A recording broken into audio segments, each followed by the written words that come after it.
Hello bachon, the question is from Wave on String and the question says a metal wire with volume density rho and Young's modulus Y is stretched between rigid supports. At temperature T, the speed of a transverse wave is found to be V1. When the temperature decreases T minus delta T, the speed increases to V2. Determine the coefficient of linear expansion of wire. तो हमारा जो यहाँ की concept use होगा वो क्या है, हमारा जो यहाँ पे की कंसेप्ट यूज होगा वो हमें क्या करना है, अगर हम लेट करें कि let A B the cross sectional area, A B cross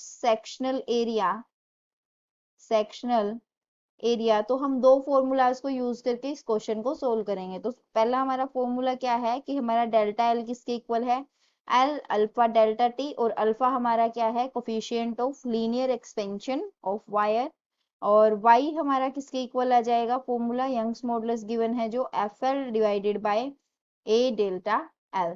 तो हम यंग्स मॉडुलस को यूज करके इस फॉर्मूले को यूज करके क्या करेंगे, वैल्यूज कैलकुलेट करेंगे किसकी, coefficient of linear expansion of wire की। अब हमारे पास हमें पता है कि चेंज इन फोर्स, अब यहां से change in force due to change in temperature, temperature क्या हो जाएगा, डेल्टा टी, डेल्टा एफ हमें चेंज इन फोर्स निकालना है, किसके इक्वल आ जाएगा, Y Young's modulus, A area, alpha delta T. तो ये आ जाएगा हमारा change in force due to change in temperature. अब हम क्या करेंगे, speed of wave at temperature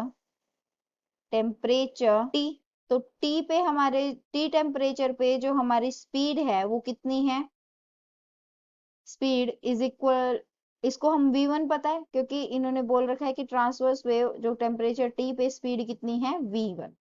तो v1 किसके इक्वल आ जाएगी हमारी, under root of F divided by mu. अब हमारे पास दूसरा क्या है, speed of wave at temperature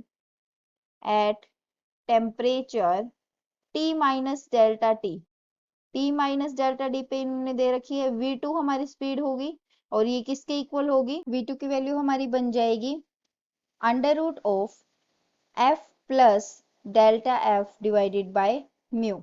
अब हम क्या करेंगे, हमारे पास v1 की है और v2 की वैल्यू है, v1 हमारे पास क्या है, अंडर रूट एफ बाय ए।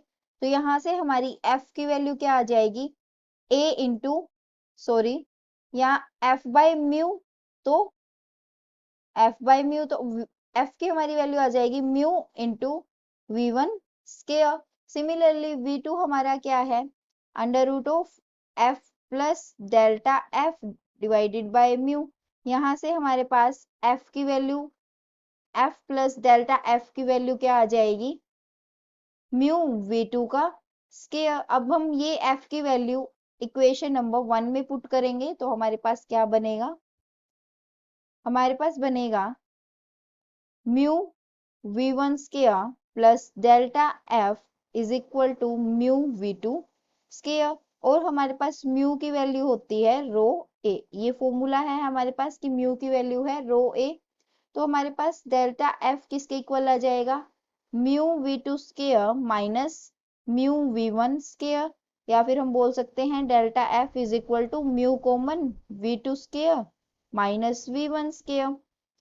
तो अगर हम म्यू की वैल्यू पुट करें तो डेल्टा एफ किसके इक्वल आ जाएगा, rho A v2 square minus v1 square.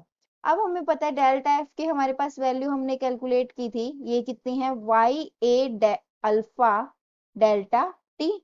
तो अब हम ये वैल्यू पुट करेंगे, तो डेल्टा एफ की हमारे पास वैल्यू पुट करेंगे हम, ये हमारी क्या है, वाई ए अल्फा डेल्टा टी, यहाँ पे हमने ये वैल्यू पुट की, तो अब हमारे पास आ जाएगा rho A v2 square minus v1 square. A से हमारा ए कैंसिल्स आउट, तो अल्फा की वैल्यू हमारे पास यहाँ से बनी rho v2 square minus v1 square divided by y delta t, जहाँ पे t delta T change in temperature, Y Young's modulus, rho हमारी क्या है, डेंसिटी है, और V2 और V1 हमारी क्या है, स्पीड है। Thank you, hope you understood it well.